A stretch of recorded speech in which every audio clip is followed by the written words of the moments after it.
The Encounter. The story begins in a small, cozy library on a rainy Tuesday.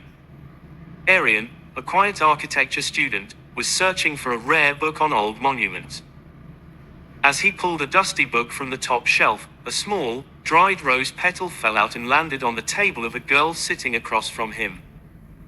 That girl was Mira. She looked up, tucked a strand of hair behind her ear, and smiled. That one smile was enough to make Arian's heart skip a beat.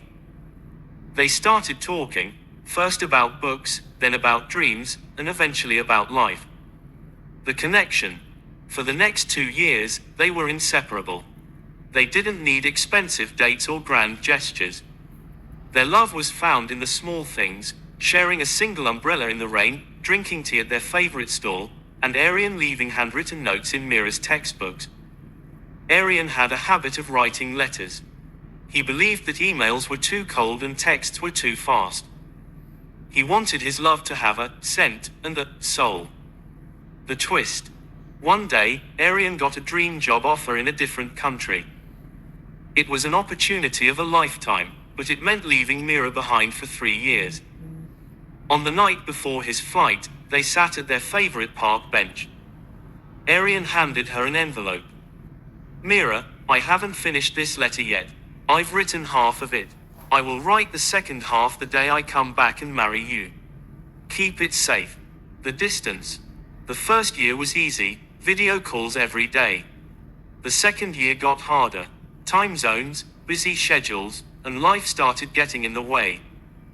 Slowly, the calls became shorter, and the silence became longer. One day, due to a huge misunderstanding and a moment of ego, they stopped talking altogether. 3 years passed. Mira moved to a new city, but she kept that unfinished letter in her bedside drawer. She never opened it, fearing the pain it would bring. The reunion. One afternoon, Mira was at a local art gallery. She stopped in front of a painting of a familiar park bench under a rainy sky. "The light in that painting is exactly how I remember it," a voice said behind her. She froze. It was Arian. He looked older, his eyes a bit tired, but his gaze was still the same.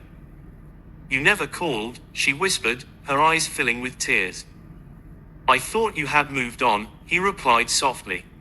"But I never stopped writing the second half of that letter in my head every single day." The ending. Arian reached into his pocket and pulled out a small, crumpled piece of paper, the other half. He handed it to her. Mira opened the old envelope from her drawer and joined the two pieces. The letter didn't talk about grand promises. It simply said, "Wherever you are, that is where my home is. The distance is just a test to see how far love can travel." They realized that while time had passed, their feelings hadn't. They didn't need a perfect past, they just needed a shared future.